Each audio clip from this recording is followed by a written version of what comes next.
pour avoir beaucoup de connaissances sur ce que j'ai dit, vous pouvez acheter ce livre-ci. Vous pouvez acheter ce livre-ci, Le Cameroun, avec K. C'est un livre qui explique bien l'armée camerounaise. Cameroun, c'est un bon livre. Cameroun avec K. Une guerre cachée aux commandes de la France-Afrique. Donc ça va de 1948 à 1971. Ça explique bien comment la France met en place l'armée camerounaise. Comment on apprend à l'armée camerounaise à torturer, à humilier, à tuer. C'est un bon livre. C'est dans les 12 euros. Il y a aussi ce livre-ci. Ce sont les mêmes écrivains. Il y a aussi ce livre-ci. La guerre du Cameroun. Thomas Deltor, Manuel Domecq, Jacob Tassissa. L'invention de la France-Afrique. C'est aussi, vous voyez même là, rien que la photo même, là ce sont les militaires français, les militaires camerounais, et en face ce sont les militaires français qui sont en train de former, les militaires camerounais. Donc toute l'idéologie, toute l'armée camerounaise, c'est ce que la France coloniale leur avait donné. Donc j'ai un peu fait toute l'histoire de l'armée camerounaise à partir de la période allemande. La période allemande, c'était la police trooper. Elle était chargée du maintien de l'ordre. Et il y avait la Schutztruppe, qui était une armée de protection. Mais elle était beaucoup plus occupée par l'Afrique de l'Ouest. Et après, quand les autochtones, les chefs autochtones d'Améen, ils vont se révolter contre les Allemands et tout.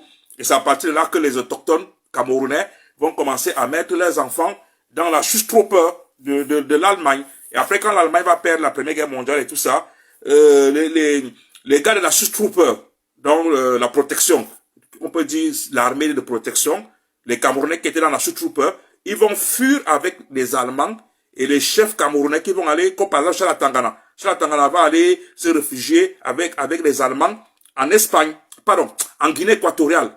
Donc, les Camerounais qui étaient dans la Schutztruppe, l'armée de protection allemande, ils vont fuir avec leur roi, Charles Tangana et tout ça, ils vont aller rester en Guinée équatoriale.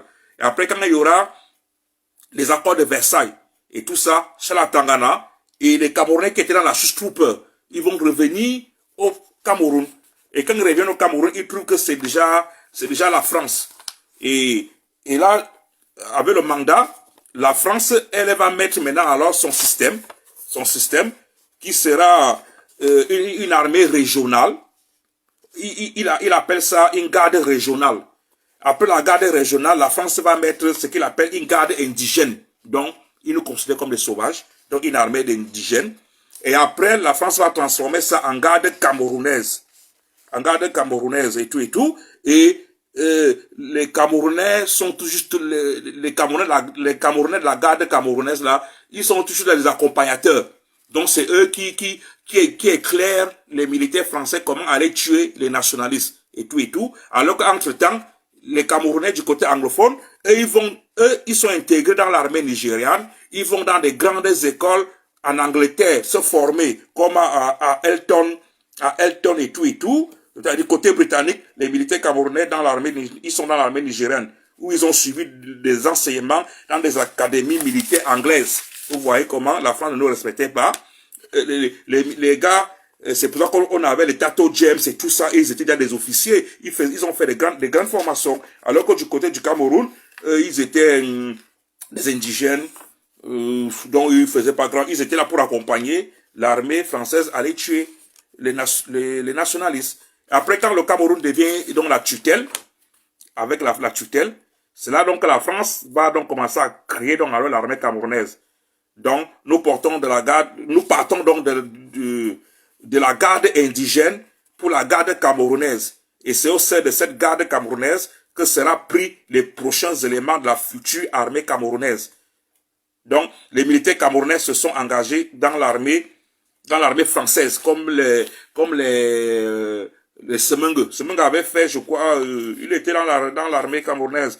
Et il y en a d'autres qu'on va forcer, soit par des recrutements, et ils sont allés combattre pour la France. Il y a par exemple Bouba Kaïlé, c'est un militaire camerounais, Bouba Kaïlé, qui a été recruté soldat. Il y a Bogotitus, et Bogotitus avait aussi combattu pour la France. Je crois que Bogotitus avait fait la guerre d'Indochine, je ne me trompe pas. et Bogoti Tchous, le colonel qui était commandant de la GP au Cameroun. Il est même décédé dernièrement là. Mais seulement, dans certaines notes d'archives, il faut aussi comprendre que la France aussi discriminait dans l'armée camerounaise qu'elle créait. Nous, quand moi j'ai commencé à lire des livres, moi je croyais que Amadou Ahidjo mettait les nordistes dans l'armée beaucoup parce que ce sont ses frères. Mais quand on lit les archives de l'armée française, c'était les Français même qui ont commencé à mettre les nordistes beaucoup dans l'armée camerounaise. Parce que pour eux, les nordistes faisaient peur. Ils étaient balafrés, donc ils avaient des trucs, et ils étaient résistants, donc ils pouvaient être bien torturés. Donc l'armée de la France coloniale mettait beaucoup plus la torture. Donc dans les archives, on dit ici là que... Mais seulement, quand vous entrez dans certaines notes d'archives, les Français disent qu'il fallait recruter beaucoup plus au nord Cameroun. Parce que les habitants du nord Cameroun avaient un statut de guerrier par rapport aux gens de la côte. Parce qu'ils étaient grands de taille et ils étaient balafrés. Ils faisaient peur. Donc, la France cherchait beaucoup plus les gens pour torturer.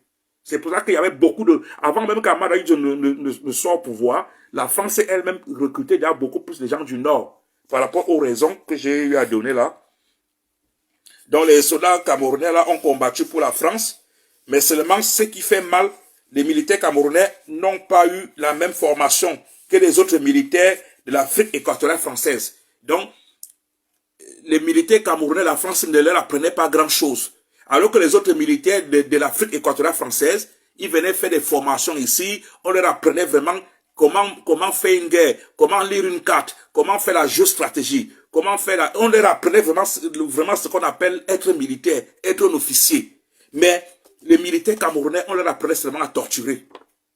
Et c'est ça qu'on dit quand vous lisez les notes.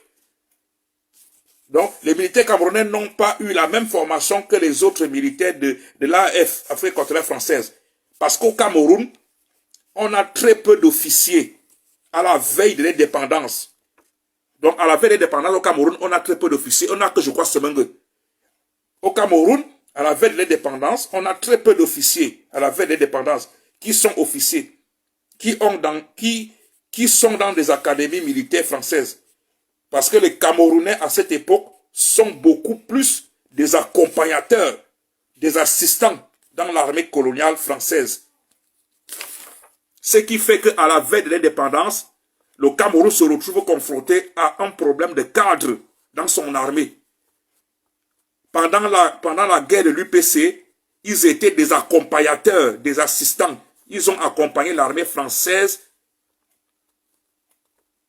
à la traque des nationalistes camerounais. Donc, on a une armée qu'on a formée que pour torturer.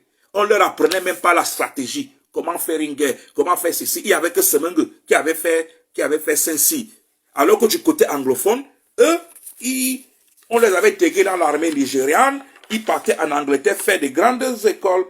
J'ai vu quelque part là, à Elton. À Elton, il y a des gars du côté anglophone qui partaient comme le général Tato James. Lui, il était en Angleterre, il avait fait des grandes écoles de l'armée. Alors que du côté britannique, les militaires camerounais de la zone britannique étaient intégrés dans l'armée nigériane, où ils ont suivi des enseignements dans des académies militaires anglaises. Or, du côté français, ça n'a pas été le cas, parce que très peu d'officiers camerounais qui ont été dans des académies militaires françaises. Il a fallu attendre 1958 pour voir 2 jeunes Camerounais aller en formation en France. Donc aujourd'hui, les 2 sont retraités. Il y a le général d'armée Pierre Semengue et le général de corps d'armée Ganso James. Donc c'est en 1958 que Semengue et Ganso James vont venir en France faire alors ce qu'on appelle vraiment l'école des officiers. Alors que du côté anglophone, en 1956-1957, il y avait déjà des officiers qui sont allés en formation à Eton. Et et à Halle, parmi lesquels le feu colonel Matodi Titus, le général de brigade Tato James et plusieurs. Donc du côté anglophone, ils avaient déjà des officiers, des vrais officiers. Du côté francophone, il a fallu attendre 1958 pour avoir Semenge et Nganso. Donc vous voyez donc qu'on a une armée qu'on a formée pour tuer et torturer. C'est pour ça que vous voyez que ça continue.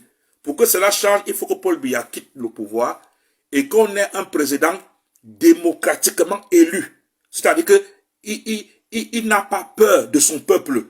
Là, il va laisser l'armée libre. Et là, certainement, il va retravailler une nouvelle idéologie de l'armée. Mais tant qu'on aura un président que lui-même, il sait qu'il n'est pas aimé. Il n'est pas aimé par son peuple. Pour qu'il reste au pouvoir, il est obligé d'avoir toujours cette armée-là, cette armée prétorienne, qui est là pour lui, qui peut tuer pour lui, qui peut tuer pour lui, qui peut torturer pour lui, qui peut faire tout pour lui, C'est ça le problème. Amadou Ahidjo n'était pas aimé. Donc, il a fallu que il se base sur cette armée coloniale. Paul Biya n'est pas aimé. Il est obligé de s'asseoir sur cette armée coloniale. Cette armée coloniale qui avait été créée par la France coloniale. Donc, protéger les intérêts de la France, protéger Amadou Ahidjo, protéger Paul Biya. C'est ça. Fauchivé, c'était quelqu'un du SDEC, des services secrets français qui était de torturer les gens.